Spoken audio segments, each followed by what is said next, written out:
আমার আলাদিন লেখিকা জাবিন ফোরকান পর্ব এক। তুমি আমার গলায় ইরাম আপুকে ঝুলিয়ে দিতে পারো না মম? উনি আমার থেকে 7 বছরের বড়। তার ওপর ওনার একটা বাচ্চা আছে। বাচ্চা? গড ড্যাম, আমি পারবো না ওনাকে বিয়ে করতে। গলা নিচে, একদম চিৎকার চেঁচামেচি করবি না।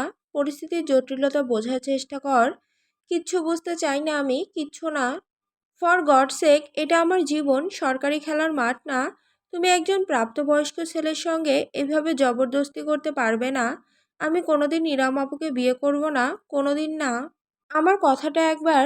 না না না, এবং না, no, never. Never ever in my life I will marry a senior woman. বদ্ধ দরজার ওপাশ থেকে ভেসে আসতে চিৎকার করে বলা কথাগুলো। কোনো রাগঢাক নেই, সবটাই দিনের আলোর মতন পরিষ্কার, প্রকাশ্য। ডাইনিং টেবিলের পাশে চেয়ারে নিশ্চুপ হয়ে বসে আছে ইরাম। সামনে দুটো স্যান্ডউইচ এবং কফি রাখা। খাবার আর গলা দিয়ে নামবে না তার। এবার কিছুটা ভাঙচুরের শব্দ আসতে বাড়ির আদরের দুলাল হয়তো নিজের রাগ জড়বস্তুর ওপর মেটাচ্ছে। অস্বাভাবিক নয়, ভীষণ স্বাভাবিক প্রতিক্রিয়া। তার জায়গায় ইরাম থাকলে হয়তো এমনটাই করতো। কে বলতে পারে? তুই শুনবি না তোর মায়ের কথা? আমি জীবনে কোনোদিন তোর কাছে কিছুই চাইনি, তুই আমার এই একটা ইচ্ছে পূরণ করতে পারবি না? ইচ্ছেরও একটা লিমিট থাকে মম। এই শব্দগুলো এতটা জোরে হচ্ছে যে স্পষ্টভাবে শোনা যাচ্ছে। ইরাম চেয়ারে আর স্থির বসে থাকতে পারল না। হুট করে উঠে গেল। লিভিং রুমের সোফার নরম গদিতে একটা তোয়ালে ভিজিয়ে ছোট্ট নিষ্পাপ প্রাণটিকে শুয়ে রেখেছে সে। বেগুনি রঙের কাঁথায় মোড়ানো তুচ্ছ প্রায় এক অস্তিত্ব। মোমের মতো নরম শরীর, গোলাপ রাঙা মুখ, চোখ দুটো বন্ধ। যখন খোলা থাকে তখন তাতে এক আকাশ সমান মায়া খেলা করে। ইরাম চুপটি করে নিজের অংশ নিজের সন্তানের কাছে বসলো। আলতোভাবে দুহাতে দুটো আঙুল নগণ্য শিশুটির দুই কানে ঠেকালো, যেন ঘুমন্ত অবস্থায় কিচ্ছুটি শুনতে না পায় সে। জননীর জীবনের নরক যে তার প্রাপ্য নয়। 3 মাস আগে। মা, নারী শব্দের অলংকার, একজন নারী জীবনের শ্রেষ্ঠ অর্জন, অমোঘ পরিপূর্ণতা। এতদিন এই শব্দটাকে শুধু পড়া হয়েছে, ডাকা হয়েছে, তবে কোনোদিন অনুভব করা হয়নি।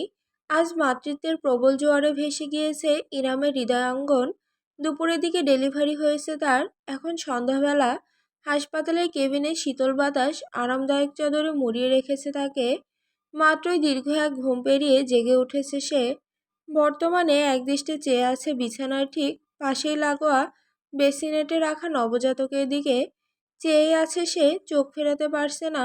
যতবার দেখছে ততবার তার বুকটা আবেগের স্রোতে পূর্ণ হচ্ছে। একটা সময় নিজেকে আর রুখতে পারল না ইরাম। দুহাতে ভর দিয়ে উঠে দাঁড়িয়ে ধীরে ধীরে বেসিনেটের কাছে গেল। আশেপাশে কোনো নার্স নেই। ব্যাপারটা অদ্ভুত লাগলেও তেমন কিছু ভাবল না। আপাতত তার সকল চিন্তা জুড়ে রয়েছে ভূমিষ্ঠ হওয়া সন্তান। বেসিনেটের ভেতর থেকে ছোট্ট ছোট্ট হাত পা নাড়ছে নবজাতক। সাদা নরম তোয়ালেতে মোড়ানো নাজুক শরীরখানি তার। টকটকে লাল দুটো কান এবং নাক, চোখের পাতা আধখোলা, ত্বকের বর্ণটা লালচে। যেন দারুণ সুখে কিছু একটা নেচে উঠল ইরামের মাঝে। কাঁপা কাঁপা দুহাত বাড়িয়ে অতি সাবধানে সে নবজাতককে তুলে নিল নিজের বুকে। তার ত্বকের উষ্ণতা পেতেই বিড়ালের মতো মৃদু একটা শব্দ করে শিশুটি গুটিসুটি দিয়ে রইল। তীব্র আবেগের অশ্রু জমল ইরামের চোখ জোড়ায়। সন্তানকে বুকে চেপে সে কম্পিত গলায় ফিসফিস করে উঠল, আমার সোনা বাচ্চাটা, আমার মানিক, আমার কুচুকু। আম্মু তোমার আশায় কতকাল অপেক্ষার প্রহর গুনেছে, অবশেষে আসার সময় হলো তোমার। হুম। দুহাতে হালকা শরীরটা তুলে ধরে তার কপালে চুমু এঁকে দিল ইরাম। তার চোখ বেয়ে এক ফোঁটা অশ্রু গড়িয়ে পড়ল নবজাতকের গাল বরাবর। তাতে নিজের ছোট্ট হাতটা তুলে অস্বাভাবিকভাবে নাড়তে থাকলো শিশুটি। না পারতে মৃদু হাসল ইরাম। আমার দুষ্টু পাখিটা, আর কি নামে ডাকি বলো তো তোমায়? একদম নিজের মুখের কাছে তুলে নবজাতকের কানে ঠোঁট লাগিয়ে ইরাম ফিসফিস করল, ইজান, আমার ইজান সোনা, আম্মুর লক্ষ্মী ছেলেটা। আহ। উম ইরাম হঠাৎ করেই নিজের জায়গায় জমে গেল। গোঙানির শব্দ ভেসে আসতে কেবিনের ভেতর এতক্ষণ যাবৎ হয়তো শোনা যায়নি, কিংবা ছেলেকে নিয়ে ব্যস্ত থাকার দরুন ইরাম মনোযোগ দেয়নি। গোঙানির শব্দটা এবার তীব্রতর হয়েছে। ব্যথাতুর কোনো ধ্বনি এটি নয়, বরং ভীষণ অন্তরঙ্গ, অশ্লীল ধরনের মেয়েলি গলার চিৎকার। হাসপাতালের কেবিনের ভেতর প্রথমটায় নিজেকেই নিজের বিশ্বাস হলো না ইরামের।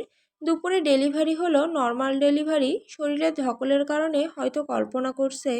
আহ বেবি, আস্তে প্লিজ। আহ। নবজাতক ইজানকে পুনরায় বেসিনেটে নামিয়ে রাখতে গিয়ে দ্বিতীয় দফায় থমকালো ইরাম। কান খাড়া হয়ে রইল তার। না, এবার কোনো ভুল নয়। সত্যি এমন সুখের আহাজারি ভেসে আসছে তার কানে, কিন্তু ঠিক কেবিনের ভেতর থেকে নয়। শব্দের উৎসটা কান পেতে খেয়াল করতেই ইরাম বুঝতে পারল ক্যাবিনের সঙ্গে লাগোয়া বারান্দা থেকে এসব ধ্বনির উৎপত্তি। রাগের সীমা ছাড়িয়ে গেল তার। কার এত বড় দুঃসাহস যে একজন পেশেন্টের কেবিনের ভেতর এমন অশ্লীল কর্মকাণ্ড করতে পারে? ছেলেকে বুকে চেপে রেখেই ধীর পায়ে এগিয়ে গেল ইরাম, সাবধানী ভঙ্গিতে। কেবিন থেকে বারান্দায় যাওয়ার দরজাটা চাপানো, ঠিক লাগানো নয়। গোঙানির শব্দ আরো পরিষ্কারভাবে কানে আসতে এবার, সঙ্গে ভারী নিঃশ্বাস প্রশ্বাসের আওয়াজ। একদম কিনারায় এসে থামল ইরাম। ঠাস করে দরজা খুলে ঢুকে যেতে কেমন যেন সংকোচ হচ্ছে তার। যদিও মূল সংকোচ বারান্দায় উপভোগে ব্যস্ত থাকা যুগলের করা উচিত। যে কোনো জায়গায় শুরু হয়ে যায় এরা। কোনো ওয়ার্ড বয় আর নার্সকে একসাথে দেখলে একটু অবাক হবে না ইরাম। বুকে তার নিজের বাচ্চা, তাই এক মুহূর্ত দ্বিধা করলেও হৃদয়ের প্রবল এক সন্দেহ থেকে দরজাটা নিঃশব্দে হালকা ঠেলে ভেতরে উকি দিল সে। সন্ধ্যা হয়ে গিয়েছে, বারান্দায় রেলিংয়ের বদলে থাই গ্লাস দিয়ে বাঁধানো, তাই প্রথমটাই কিছু নজরে এলো না ইরামের। চোখ পিটপিট করে ভালো মতো তাকাতেই তার হৃদস্পন্দন ক্ষণিকের জন্য থমকে গেল। দৃষ্টি প্রসারিত হয়ে রইল ফুটবলের মতন। বারান্দার দেওয়ালের সঙ্গে লেপ্টে দাঁড়িয়ে আছে ইরামের কেবিন নার্স। যুবতী মেয়েটির একটি পা তুলে রাখা, সামনে দাঁড়ানো পুরুষটির কোমরে জড়িয়ে ধরে রেখেছে তারা একে অপরের শরীরকে। নার্সের পোশাকে নির্মাংস অগোছালো, ঠিক তেমনভাবেই পুরুষটির পরনে সাদা শার্টের বোতাম খোলা, বুক বেয়ে ঘামের ফোঁটা গড়াচ্ছে। মেয়েটির ঘাড়ে মুখ গোজা, উভয়ই শিরশির করে কেঁপে উঠছে নিজেদের অভিসারের গভীরত্বে।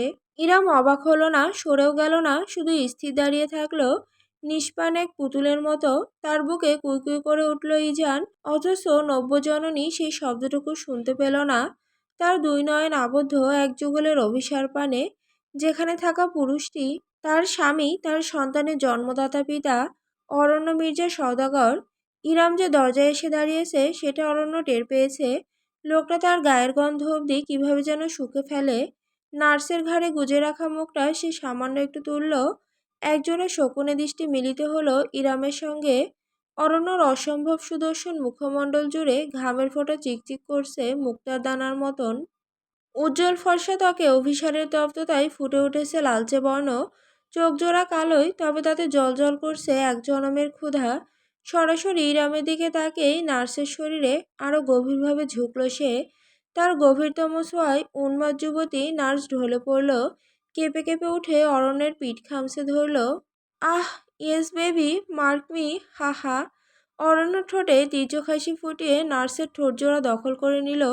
চুম্বন নয়, রীতিমতো কামড়ে ধরল বহুদিন যাবৎ ক্ষুধার্ত থাকা হায়েনার মতন। আর দেখতে পারল না ইরাম। তড়িঘড়ি করে সে বারান্দা ছেড়ে কেবিনের ভেতর চলে এলো।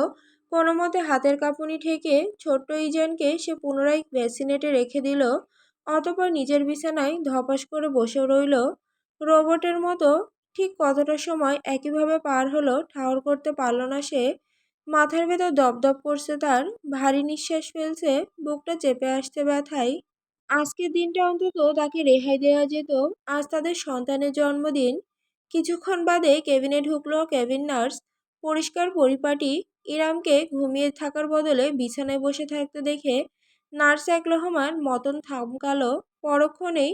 অবশ্য কিছুই হয়নি এমন ভঙ্গিতে গলা খাকারি দিয়ে বলল, আপনি উঠে পড়েছেন? বেশ, আমি গিয়ে আপনার সন্ধ্যার নাস্তাটা নিয়ে আসছি, বিশ্রাম নিন। কেবিনের দরজা খুলে বাইরে বেরিয়ে গেল নার্স। এরপরই বারান্দার দরজা ঠেলে ধীর পায়ে ভেতরে এলো অরণ্য। নার্স যতটা পরিপাটি ছিল, অরণ্য ততটাই অগোছালো। শার্টের সবগুলো বোতাম এখনো লাগানো হয়নি। প্যান্টের বেল্টটা টেনে টাইট করতে করতে কেবিনের মাঝখানে এসে দাঁড়ালো সে। ইরাম স্থির চেয়ে দেখলো নিজের স্বামীকে। লোকটাকে এখনো তার স্বামী বলে সম্বোধন করে যাওয়া উচিত কিনা সেটা নিয়ে অবশ্য দ্বিমত আছে তার। অরণ্য আসলেই সুদর্শন। 6 ফুট 2 ইঞ্চি উচ্চতার, একটি সুগঠিত পেটানো শরীর। নিয়মিত জিম করার কারণে শরীরে কোনো মেদ নেই। শার্টের উপরেও তার মাংসপেশির গড়ন বোঝা যায়। প্রথম দফায় তাকে আন্দাজ করা কঠিন যে লোকটার বয়স ইতিমধ্যে 35 ছুঁয়েছে। ঘন ভ্রু, পুরু ঠোঁট এবং তীক্ষ্ণ চিবুক কালো বাদামের মিশেল চুলের রঙে ইরাম চেয়ে দেখল, এই সৌন্দর্যে তার বিতৃষ্ণা ঢেকুর উঠল। সৃষ্টিকর্তা কি নিপুণ হাতে এমন সৌন্দর্য তৈরি করেছেন, অথচ মনটা কি কদর্য। এরকম সুদর্শন আরও একটি মানুষকে চেনে ইরাম। অরণ্য চোখ ধাঁধানো রূপ তাকে সেই সৌন্দর্যকে ঘৃণা করতে শিখিয়েছে। অরণ্য নিজেকে পরিপাটি করে শীষ বাজাতে বাজাতে আশেপাশে তাকালো। বিছানায় বসে থাকা স্ত্রীর দিকে চেয়ে একগাল হাসল সে। কোয়েল, গুড ইভিনিং হানি। বেসিনেটের দিকে এগিয়ে গিয়ে ইজানকে এক হাতেই কোলে তুলে ফেলল অরণ্য। যত্নের বালাই নেই হাতের তালুর উপর শরীরটাকে এমনভাবে ধরল যেন নিজের সন্তানকে নয় বরং ল্যাবরেটরির কোনো গিনিপিগকে পর্যবেক্ষণ করছে। ইজান পিতার হাতের শক্ত রুক্ষ অসচেতন স্পর্শে স্বাচ্ছন্দ্য বোধ করল না। ছোট্ট হাত পা ছুঁড়ে কান্নার দমক তুলল। বাঁকা হাসি ফুটল অরণ্য মির্জার সওদাগরের ঠোঁট জুড়ে, যেটার কোনায় এখন একটা কামড়ের দাগ স্পষ্ট। অরণ্য নিজের ওপর হাতটির বৃদ্ধাঙ্গুল এবং তর্জনী মেলে ইজানের শরীরের সাইজ মাপতে লাগলো। আরে বাস, ইরাম, এই সাইজের জিনিস তোমার পেটে ফিট হলো কিভাবে? অ্যামেজিং, তুমি যে ছোট তাতে আমার জিনিসটাই তো ফিট খায় না। ইরাম লাফিয়ে উঠল বিছানা ছেড়ে। এতক্ষণ যাবৎ সে শীতল থাকলেও ইজানের কান্না তার হৃদয় ছিন্ন ভিন্ন করে ফেলেছে। ছুটে এসে সে অরণ্যর হাত থেকে ইজানকে ছিনিয়ে নিজের বুকে চেপে ধরল। খেকিয়ে উঠল, খবরদার বলে দিচ্ছি, আমার ছেলেকে ছোবেন না। অরণ্য এক মুহূর্তের জন্য জমে গেল, মাথা কাত করে বিস্ময় নিয়ে তাকালো। ইরামকে আজ অন্যরকম দেখাচ্ছে। এত কষ্টকর ডেলিভারির পর মেয়েরা মুষড়ে পড়ে, অথচ ইরামের হয়েছে ঠিক উল্টোটা। অজানা এক শক্তিতে টকবক করে ফুটছে সে। সদা নির্বিকার থাকা চোখ জোড়ায় আজ আগুন জ্বলছে, যেন কয়েক ঘন্টার ব্যবধানে বিশাল পরিবর্তন হয়েছে তার মাঝে। বোকা অরণ্য ধারণাই নেই, আজকের আগে ইরাম ছিল শুধুমাত্র একজন নারী, আজ থেকে একজন মা। তাই অরণ্য ভাবল, তার ইরাম তো আগে এমন ছিল না। দুহাত তুলে সমর্পণের ভঙ্গিতে অরণ্য বলল, ওহ চিল চিল, প্রোডাক্ট তো আমারও, আমি ছুঁয়ে না দিলে কে দেবে শুনি? কেউ না, আমি বাদে কেউ না, শুনেছেন আপনি? এত তেজ কিসের? এবার অরণ্যর গলা শক্ত হয়ে এলো। লম্বা দুই পায়ে ইরামের কাছে পৌঁছে গেল সে। এক হাতে স্ত্রীর চুলের গোছা মুঠো পাকিয়ে ধরে এক ঝটকায় নিজের কাছে টেনে নিল। ব্যথায় দাঁতে দাঁত চেপে ফেলল ইরাম, তবু একটা টু শব্দ করল না। নিজের ছেলেকে বুকে আগলে রাখলো, ঠিক যেমন করে সিংহী পাহারা দেয় নিজের শাবককে। অরণ্য ভ্রুকুচকে গম্ভীর কণ্ঠে শুধালো, একটু বেশি প্রায়োরিটি দিয়ে ফেলেছি মনে হচ্ছে। কি ভেবে নিয়েছিস তোকে ছাড়া আমার চলবেই না? একটা বাচ্চা পয়দা করে দিয়েছিস, সো হোয়াট? যদি আমি চাইতাম আমার আন্ডারে বাচ্চাদের একটা ফুটবল টিম থাকতো, বুঝেছিস? তোকে একটু বেশি ভালোবাসি বউ বলে সেটার এভাবে সুযোগ নিবি তুই বারবার? ইরাম, আমি আপনার বউ না। আজ ইরামের মাঝে ভয়ের লেশমাত্র নেই। স্তব্ধ হয়ে তাকে ছেড়ে দিয়ে এক পা দূরে সরে দাঁড়ালো অরণ্য। কোমরে দুহাত রেখে কিছুক্ষণ নিশ্চুপ চেয়ে রইল। পর মুহূর্তে আচমকা খিলখিল করে হেসে উঠল, are you serious right now honey? তোকে তিন কবুল বলে বিয়ে করেছি, তোর বুকে আমার ছেলে, আর তুই বলছিস তুই আমার বউ না? ডেলিভারির পর তোর মস্তিষ্কটাও ঢিলে হয়ে গিয়েছে নাকি? ডাক্তারদের বিরুদ্ধে তো মামলা দিতে হবে আমার। ইজানকে অতি সাবধানে নিজের বিছানায় শুয়ে রাখল ইরাম। ছেলের কান্না থেমেছে এবং ঠিক আছে নিশ্চিত করার পরেই সে ঘুরে দাঁড়ালো। অরণ্যের তাচ্ছিল্যের দৃষ্টি মোকাবেলা করল ধীরভাবে। আপনাকে মনে করিয়ে দিই, আজ থেকে ঠিক 5 মাস আগে আপনি নিজে আমাকে তালাক দিয়েছিলেন। অরণ্যর চেহারা থেকে ক্ষণিকের জন্য বিনোদনের ভাবটুকু উবে গেল, তবে নিজের আত্মবিশ্বাসী ভঙ্গিমা একটু ছাড়ল না সে। ইরামের দিকে এগিয়ে এসে দুহাত রাখল রমণীর কাঁধে। অদ্ভুতভাবে সুর পাল্টে আদরে গলায় বলল, ওহ কাম অন ডার্লিং, তুমি ওটা এখনো মনে ধরে বসে আছো? ওটা তো আমি মন খারাপ করে বলেছিলাম। তুমি জানো না তোমাকে কত আদর করি আমি। তাছাড়া ধর্মকর্ম আমি একটু হলেও জানি, বুঝেছো? ওই তালাক হবে না, কারণ তুমি প্রেগনেন্ট ছিলে। ক্ষীণ এক হাসি ফুটল ইরামের ঠোঁটে। অল্পবিদ্যা ভয়ঙ্করী, কে বলেছে আপনাকে ওই তালাক গণ্য হয় না? হয়। বাচ্চা জন্ম অবধি আমার ইদ্যৎকাল চলেছে। আজ আমার ইদ্যৎ শেষ। স্ত্রীকে ফিরিয়ে নিতে হলে আপনাকে তার সঙ্গে রুজু করতে হবে। প্রথমবারের মতো শঙ্কা দেখা গেল অরণ্যর মাঝে। 2 মিনিট চুপ থাকলো সে। তারপর খানিকটা গম্ভীর গলায় নিজস্ব অহংকারটুকু চেপে বলল, বেশ তো, তবে রুজুই করলাম আমি তোমার সাথে। নিজের কাঁধের ওপর থেকে একদম ধীর স্থিরভাবে অরণ্যর হাত দুখানা সরিয়ে পিছিয়ে দাঁড়ালো ইরাম। আরও একবার অরণ্যর মনে হলো সম্পূর্ণ ভিন্ন এক ইরামকে দেখছে সে। ধীর গলায় ইরাম জানালো, আমি আপনার সঙ্গে রুজু করব না মিস্টার অরণ্য মির্জা সওদাগর। আজ থেকে আপনি আমার স্বামী নন, স্রেফ একজন পরপুরুষ।